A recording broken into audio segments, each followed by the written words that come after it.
Баршаңызға сәлем. Бүгін біз ыстық күні шөліңізді қандыратын, жазда хит болып жүрген лимонадтарды киви лайм лимонадын дайындаймыз. Міндетті түрде жасап көріңіз. Бізге керек заттар: жалбыз, киви, лайм және де апельсин, барбадос сиропы керек болады. Барлық заттарды дәл видеодағыдай кішкентай бөліктерге бөліп, блендердің ыдысына саламыз. Видеода көріп тұрғандарыңыздай, лайм мен апельсиннің сырты бізге керек емес, тек қана мякотын ғана салатын боласыздар.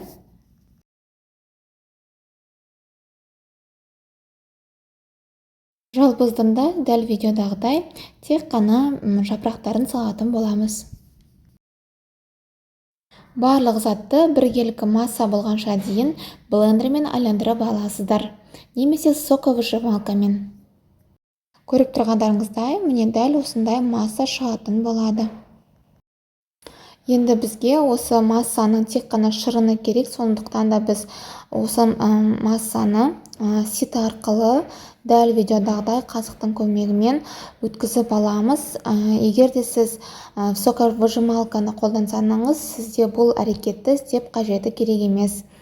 Өйткені сізде тек қана шырынын ғана аласыздар. Міне дәл видеодағыдай сізде қалдықтар қалады. Енді сиропымызды дайындаймыз. 1 литр лимонадқа біз 100 мл сироп құятын боламыз. Дәл менің қазіргі видеомда 1,5 литр лимонад, оған мен 150 мл сироп қолдандым. Рецепттің астында мен 1 литр лимонадқа салынатын рецепті жазатын боламын. Соңында осылай газ алған сусынымызды құямыз. Өзіңіздің қалауыңызша, мен сарыағашты қолдандым. Бізге сарыағаш өте қатты ұнайды. Және қалауларыңызша ішіне жалбыз, апельсин, лайм немесе мұз салып қойсаңыздар болады. Әркімнің өзінің қалауы бойынша әрлеп, осылай ұсына берсеңіздер болады. Өте дәмді, міндетті түрде жасап көріңіздер. Біздің отбасымыздың мүшелерінің көңілінен шықты, шөлімізді қандырды.